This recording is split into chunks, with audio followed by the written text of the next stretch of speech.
Hi friends, இன்றைக்கி நைட்டுக்கு chicken gravy தான் வைக்க போகிறோம். அதுக்கு பாத்திரத்தை எடுத்து வச்சுட்டு எண்ணெயை ஊற்றி சோம்பு பொரிய விட்டுட்டு, அப்புறமா வெங்காயம் கட் பண்ணி வச்சுருந்தேன், வெங்காயத்தை போட்டுட்டு அப்படியே நல்லா வதக்கி விட்டுட்டு, வெங்காயம் வதங்கின உடனே இஞ்சி பூண்டு பேஸ்ட்டு அப்பப்போ ஃப்ரெஷ்ஷாக தான் அரைச்சி போடுவேன்.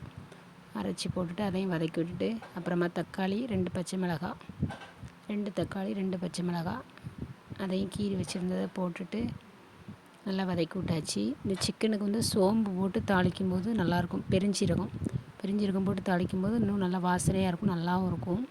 அப்படியே சிக்கனை கழுவி அப்படியே எடுத்து தக்காளி வதங்கின உடனே அப்படியே போட்டாச்சு.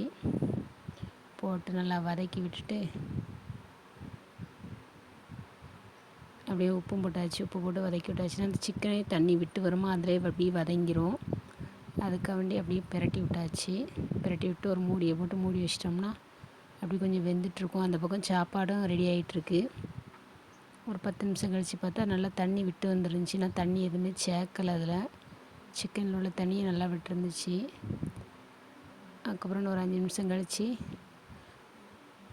சிக்கன் மசாலா கொஞ்சம், மல்லிப்பொடி, சீரகப்பொடி, அப்புறம் மிளகாய் பொடி இவ்வளோத்தையும் போட்டு நல்லா பிரட்டி விட்டாச்சு.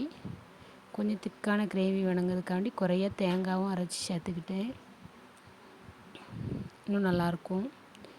கொஞ்சம் தேங்காவை அரைச்சி குறைய சேர்த்தாச்சு, கொஞ்சம் திக்காக இருக்கட்டும்ன்ட்டு. அது கொஞ்சம் நல்லா டேஸ்ட் கொடுக்கும். அவ்வளோதான். கொஞ்சம் மல்லி இலையும் போட்டு அப்படியே குழம்ப ரெடியானோடனே இறக்கி வச்சு சாப்பிட்டாச்சு. சூப்பராக இருந்துச்சு ஃப்ரெண்ட்ஸ்.